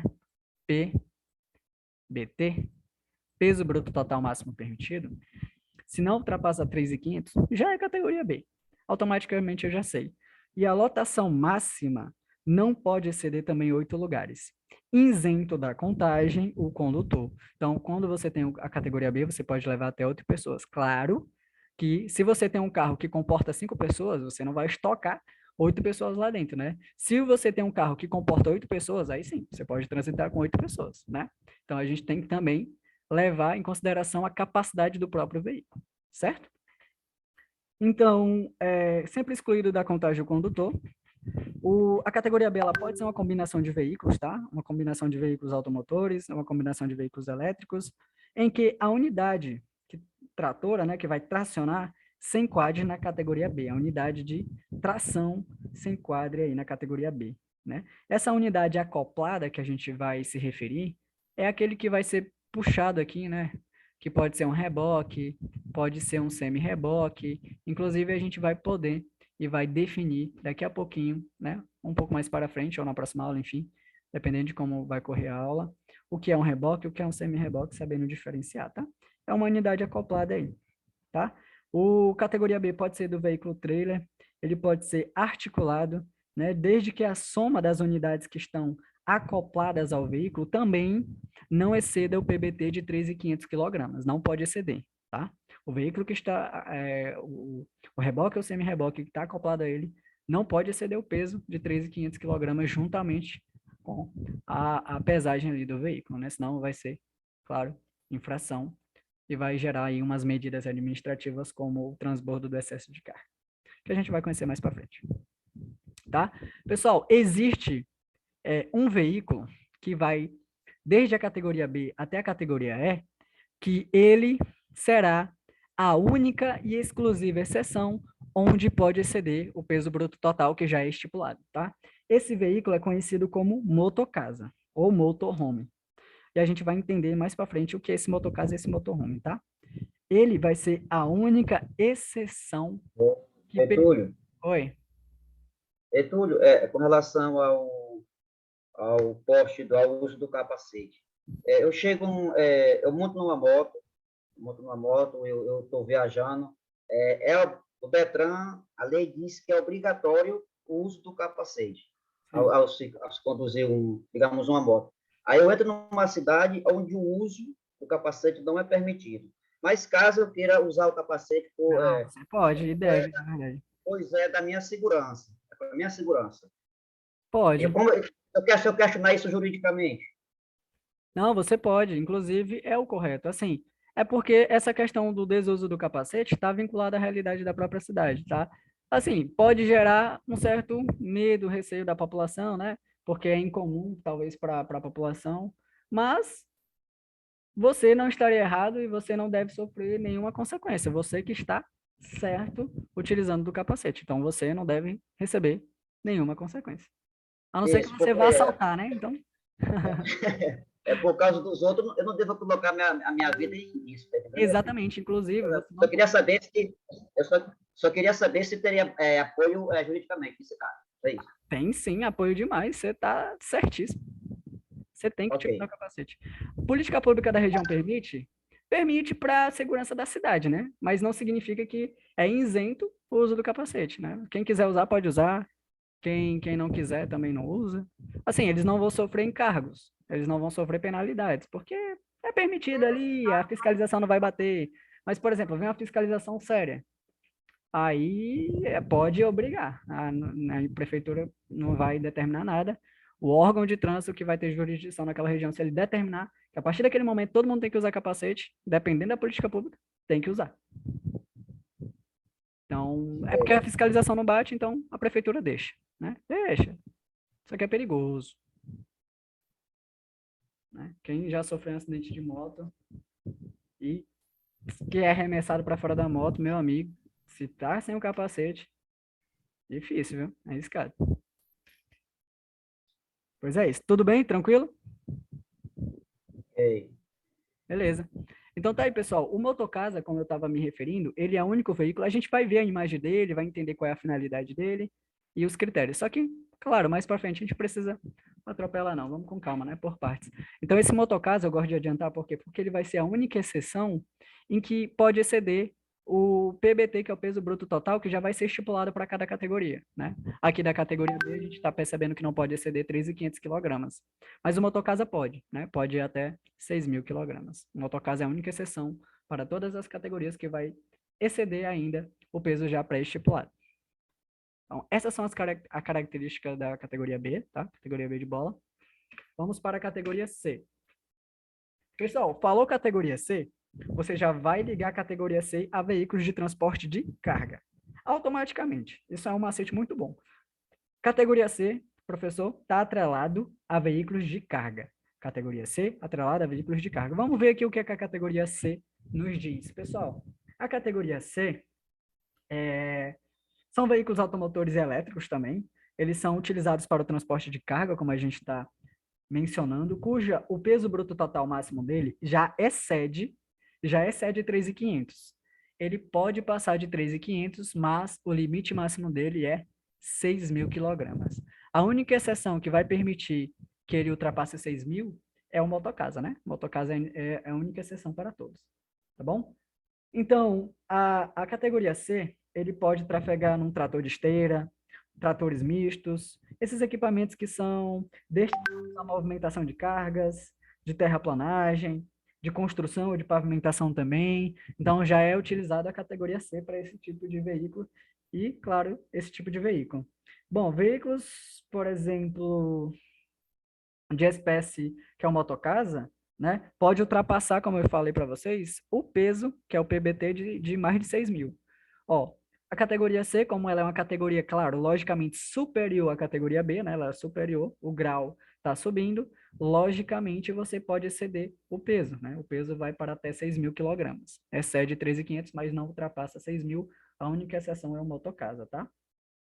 E a lotação máxima dela, professor? A lotação máxima dela também vai ser de 8 passageiros. Da categoria C é a mesma da categoria B, quanto à capacidade de lotação de pessoas, até 8 pessoas, 8 passageiros.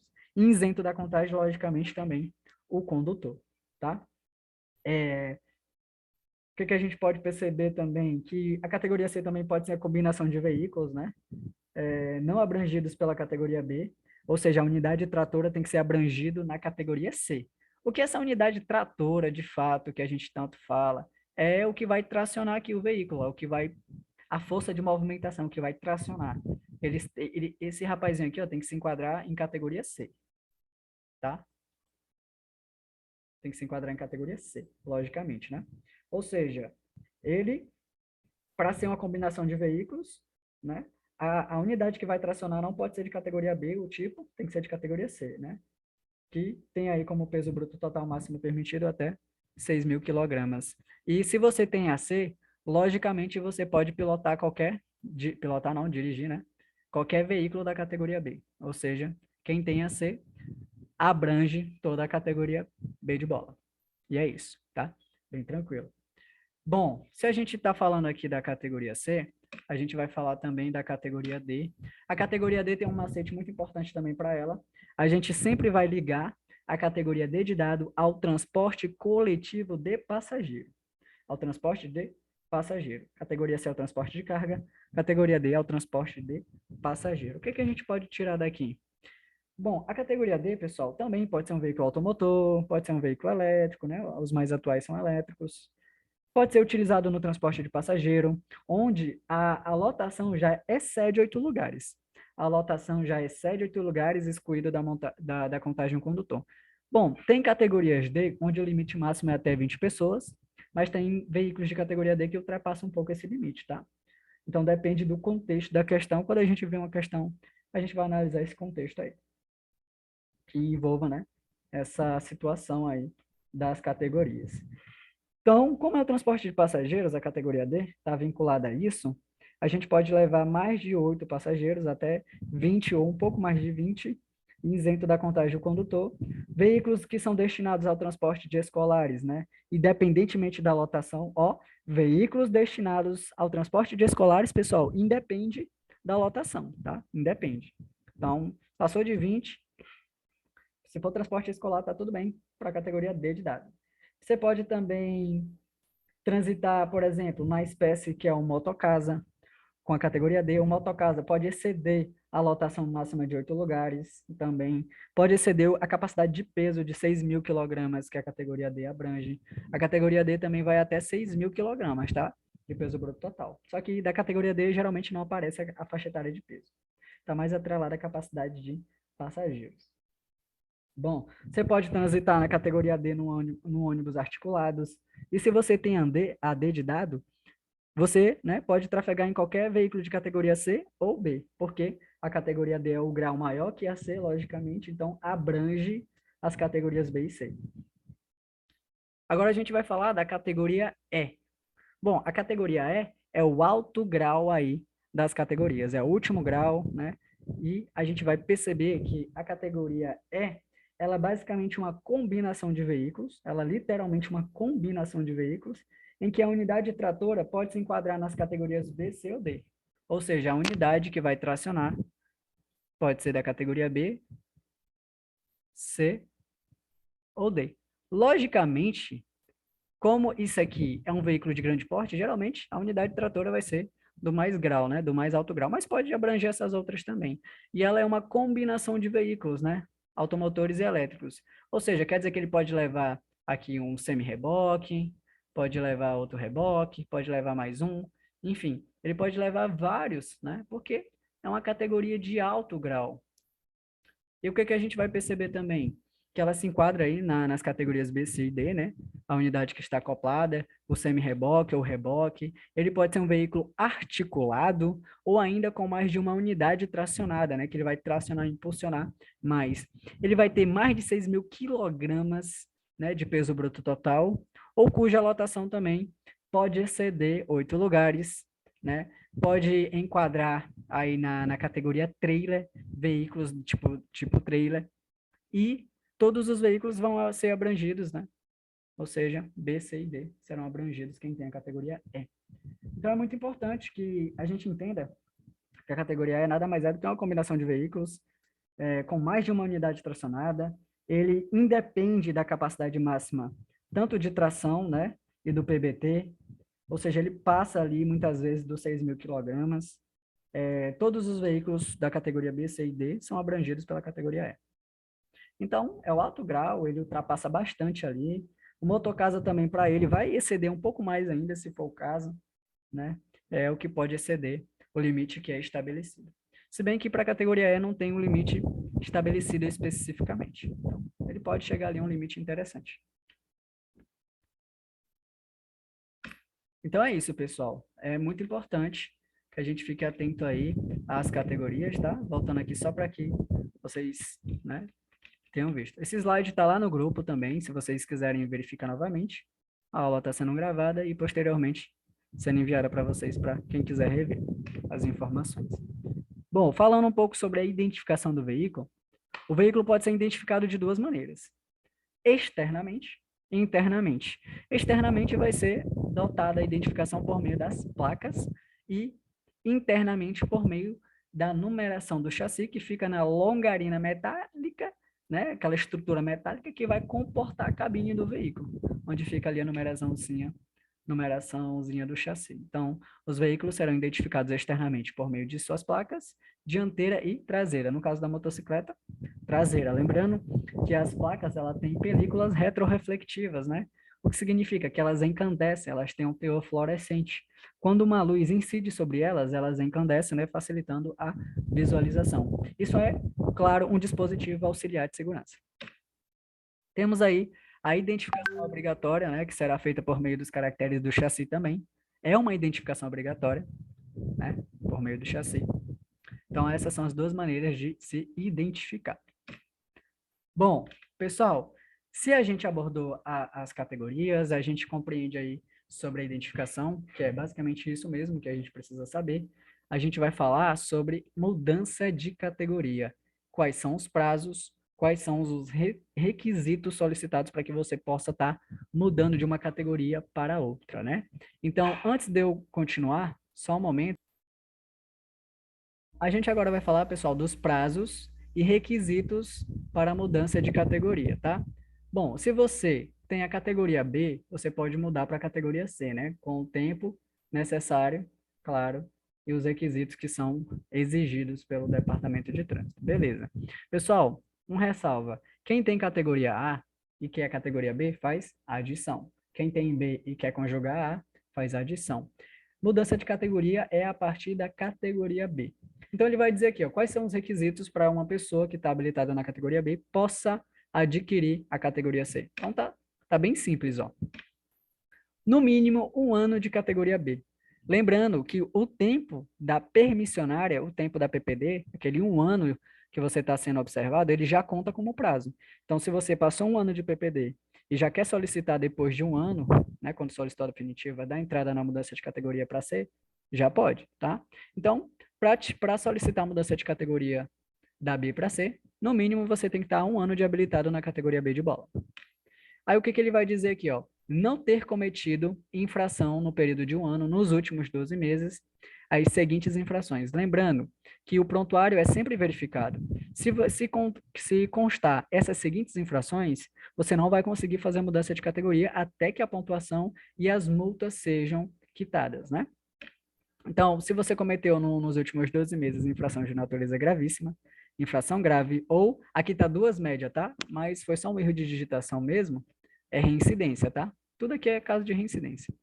Se você cometeu reincidência em infração média, cometeu infração grave ou gravíssima, consta lá no seu prontuário no período de 1 ano, você não vai conseguir fazer a mudança, tá? O que é bem tranquilo, por quê? Porque para todas as mudanças de categoria, são esses mesmos critérios aqui, ó. Não pode cometer nem gravíssima, nem grave, nem ser reincidente em média, tá? Então, a partir de agora, a gente vai entender que já existem aí esses requisitos. Então, se perguntar qual o tempo máximo que uma pessoa tem que esperar para se habilitar na categoria C, no mínimo 1 ano de categoria B é a resposta. Claro, desde que você não tenha cometido as seguintes infrações no período de 1 ano, 12 meses. Certo? Bom, professor, a gente já sabe que a categoria C está atrelada a veículo de carga, né? Então, vamos continuar. Requisitos para a categoria D. A categoria D está mais atrelada a veículo de transporte coletivo, né? Então, vamos lá. A categoria D de dado, para quem deseja tirar ela, tem que ter, no mínimo, 21 anos de idade. Ou seja, a partir do momento que foi para a categoria D, da D para E, né? Tem que ter 21 anos de idade. A partir do momento que você chega na categoria D, ou para a categoria E, se você quer, você tem que ter, no mínimo, 21. Se você tem 20 anos, você não consegue fazer a mudança de categoria D, mesmo que você já tenha um tempo de habilitado que possa permitir a mudança, mas a idade não permite, logicamente. Então, grave esse fator idade, tá? Então, no mínimo 21 anos de idade,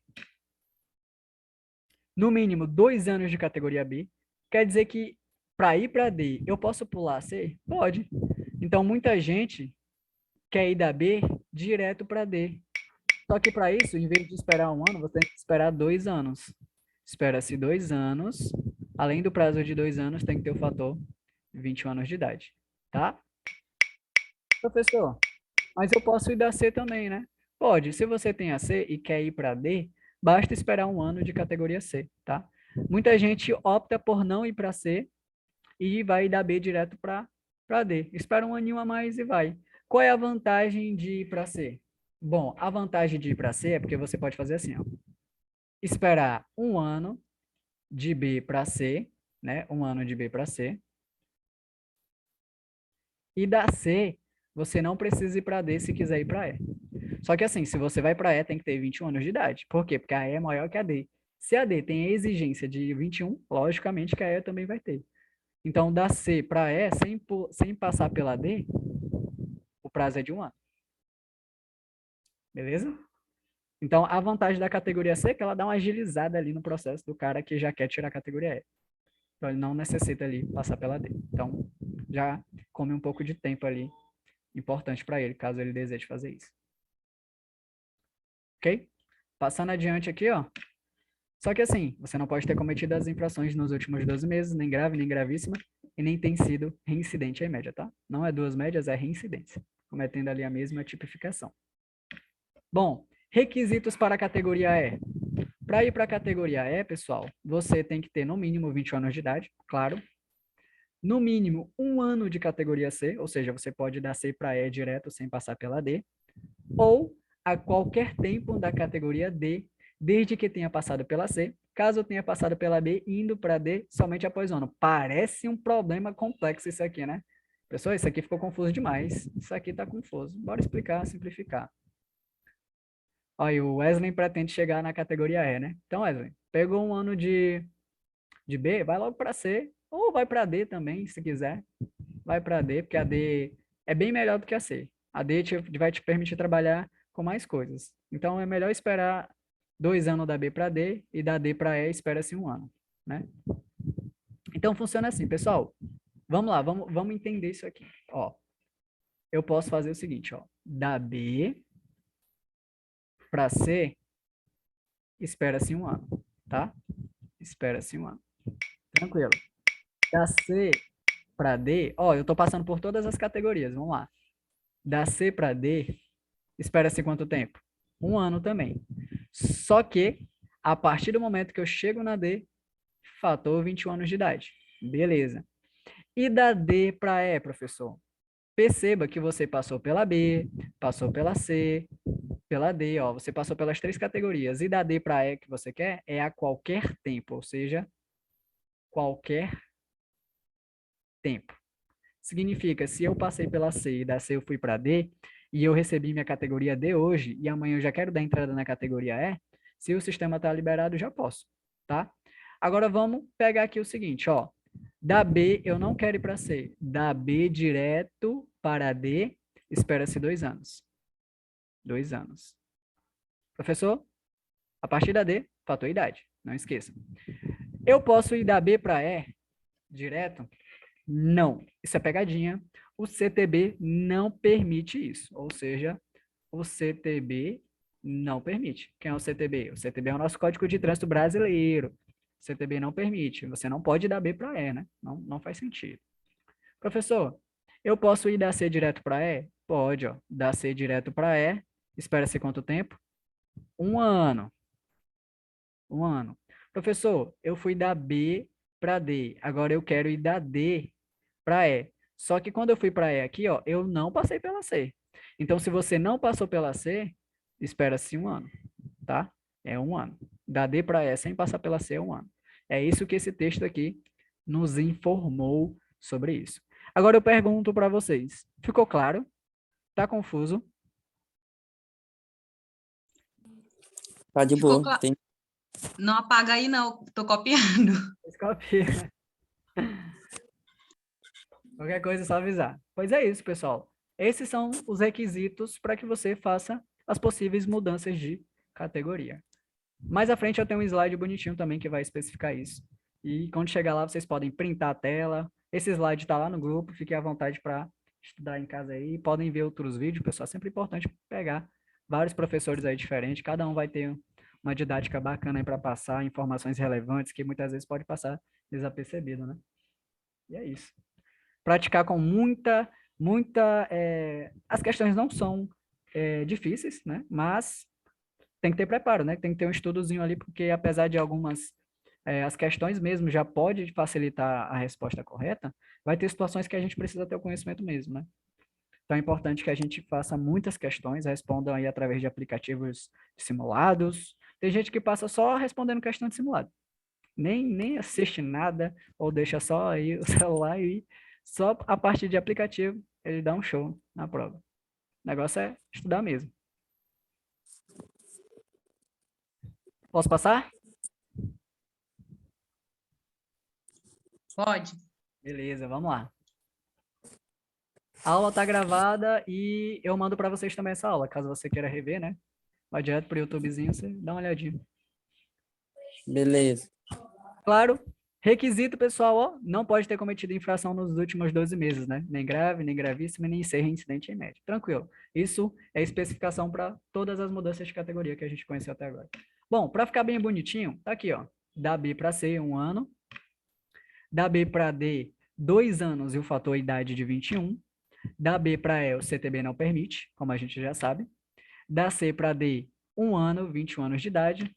E da C para E, sem passar pela D, 21 anos de idade, 1 ano aí de habilitado na categoria C.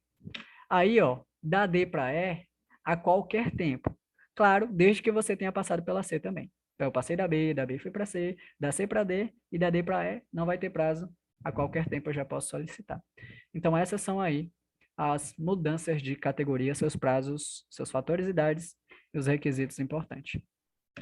Então, a categoria B, né, a característica dela que é bem fácil de identificar, é um veículo de até 3.500 kg de peso bruto total, até 8 lugares, não excede essa capacidade, né, nenhuma das duas, isento da contagem sempre o condutor, claro.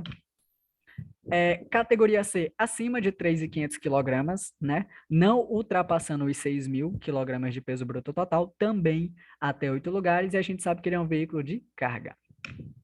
Categoria D, veículo de passageiros, a gente vai atrelar a isso, né? Veículo de passageiros. E a categoria E é uma combinação de veículos, né? Combinação de veículos, pode ser um trailer, pode ser um veículo articulado, levando vários, né, articulações, reboque, semi-reboque, acoplado a ele. Onde a unidade tratora pode se enquadrar tanto na categoria B, C, D ou E. Quem tem a categoria E abrange todas as outras categorias, né? Menos a categoria A, né? Abrange todas menos a A, até porque se você tem a E, pessoal, é para veículos de 4 rodas ou mais, né? A categoria E é só de 2 a 3 rodas. Então, não pode. Inclusive, tem questão que diz que João tem categoria A, quer mudar de categoria para C. Claro, isso é pegadinha, né? E tem muitas questões do Detran, pessoal, que ele muitas vezes tem questão que ele nem quer saber se você tem conhecimento. Ela foi projetada para fazer o candidato errar. Infelizmente existe isso, tá? Então a gente vai ficar atento a essas pegadinhas, a gente vai ficar atento e ter o olho de Tandera aí para não cair nisso aí. Infelizmente tem questão do Detran que foi criada só para fazer o candidato errar, né? Isso é maldade aí do Detran. Então essa tela, quem quiser printá-la, tá aí, pessoal, especificado cada categoria, né? Os prazos para fazer as mudanças. Então, tá aqui a categoria A, né? Veículo automotor elétrico de 2 ou 3 rodas, né? Abrange todos os veículos também da ACC. Categoria B, passageiro até 8 lugares, a carga até 3.500 de PBT.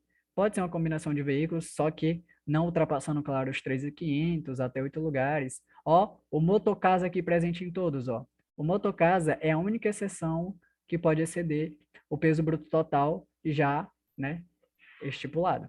É a única exceção que pode exceder. Tem questão que aborda isso. Olha como é interessante, né? Passageiros aqui da categoria C até 8 lugares, né? Carga, mais de 3.500, vai até 6.000. Pode ser uma combinação de veículos, não ultrapassando 6.000 kg, até 8 lugares, isento da contagem do motorista. Quando é um motocasa, pode passar de 6.000, né? De quilogramas de peso bruto total máximo permitido, até 8 lugares. Quando o motocasa entra em jogo, o que aumenta é a capacidade de algumas categorias do peso bruto total. A capacidade de lugares só se altera a partir da categoria D, né? Aumenta exponencialmente, né? Exponencialmente não, né? Mas aumenta aí em 8 lugares. E na categoria também, aumenta aí até mais, né? É a única que muda também e aumenta a capacidade de passageiros em motocasa. Então, tá aí essas especificações. E aqui a gente está vendo, né, aquela situação de mudança de categoria ao lado, na imagem ao lado. O que que essa imagem diz? Diz o que a gente estava trabalhando agora há pouco, né? Ó, categoria A e B é livre para você requerer no processo de primeira habilitação. Da B para C, 1 ano. Da C para D, 1 ano. E da D, advinda da C, a qualquer tempo, né? Qualquer tempo. Da B para D, direto, 2 anos. Lembrando, fator idade. Da C, sem passar pela D para E, 1 ano aí, também fator idade de 21, tá? E é isso, bonitinho, tranquilo. Pessoal, quem tirou a B, que não tá, tem uma seta aqui que não tá especificada, que eu vou especificar agora também, que a gente especificou na nossa. Quem veio da B para D, veio de 2 anos, né? E da D para E, sem passar pela C, espera-se 1 ano, tá? Espera-se 1 ano. Sem passar pela C. Então tá aí. Essas são as especificações da mudança de categoria. Antes mesmo, tá? Eu vou passar essa última informação, ela é uma informação tranquila. Depois a gente vai falar das habilitações para atividades remuneradas.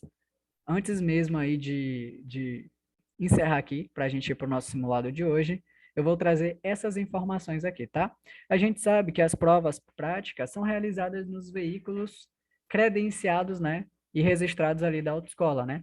Alguns desses veículos, pessoal, têm algumas características engraçadas que eu gosto de abordar, porque às vezes cai em prova. Por incrível que pareça, umas informações bem, assim, antiquadas até, que eu posso usar essa palavra, e cai. Por exemplo, eu vou trazer algumas curiosidades. A curiosidade vai estar relacionada à categoria A, à categoria B e categoria D, tá? As demais não têm essas curiosidades, mas vamos lá. Bom, a curiosidade da ACC é que a gente sabe que o condutor pode realizar prova em ciclomotor próprio, né? Pode realizar prova em ciclomotor próprio. Diferente das categorias, né? Tem que ser no veículo credenciado. Qual é a curiosidade que eu vou pegar aqui da categoria A?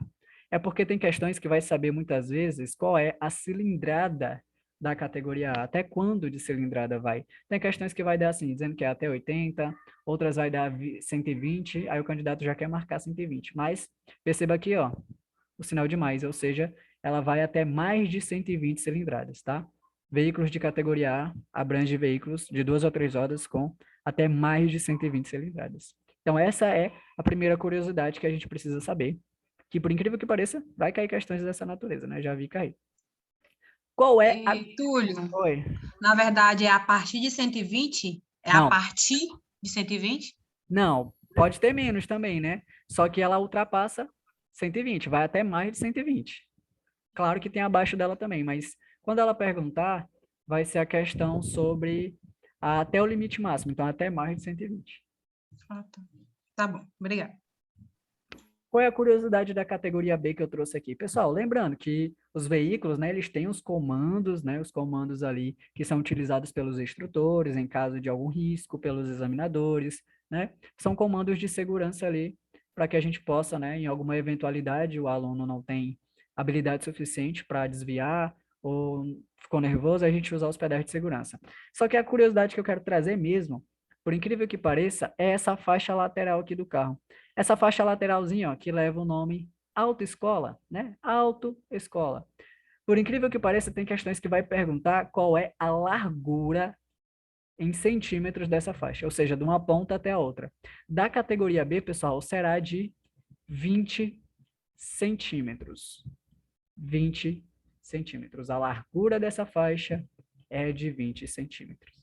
Por incrível que pareça, tem questões que perguntam isso para os candidatos do processo de primeira habilitação. São questões essas que muitas vezes, né, faz com que, às vezes, o candidato não tenha essa informação, faz com que a gente seja pego e acaba errando a questão dessa natureza. Categoria C não tem curiosidade, tá? Categoria E também, mas está aí, né, as especificações sobre o veículo, tá? O que que a gente pode perceber aqui? Ó, que a carga da categoria C é de, no mínimo, 6.000 quilogramas de PBT. Só que aqui tem, ó, uma combinação de veículos, semi-reboque, no mínimo de 6.000. Esse mínimo de 6.000 está relacionado ao semi-reboque aqui, ó, não? E aqui é da carga, né? Da questão da carga da categoria C, tá bom? Caso a gente possa se deparar com essas situações. Bom, qual é a curiosidade da categoria D, então? Também será a sua faixa lateral. Essa faixa lateralzinha aqui, ó, que tem como largura o dobro da categoria B. Ou seja, a largura será de 40 centímetros. E é isso que a gente precisa saber. Até o momento, na aula de hoje, a gente vai ficar por aqui, pelo menos no conteúdo. Agora a gente vai tentar colocar em prática aí esses conhecimentos nas questõezinhas. Eu vou só preparar aqui o simuladozinho, pessoal, para que a gente possa estar respondendo as questões. Então, fique atento aí a essas dicasinhas, né? Se cair alguma informação na provinha que a gente vai fazer agora, né? Cair alguma informação com a qual a gente não viu, eu respondo junto com vocês para a gente já obter informação, tá? Mas não se preocupe que essa informação será passada no decorrer das aulas.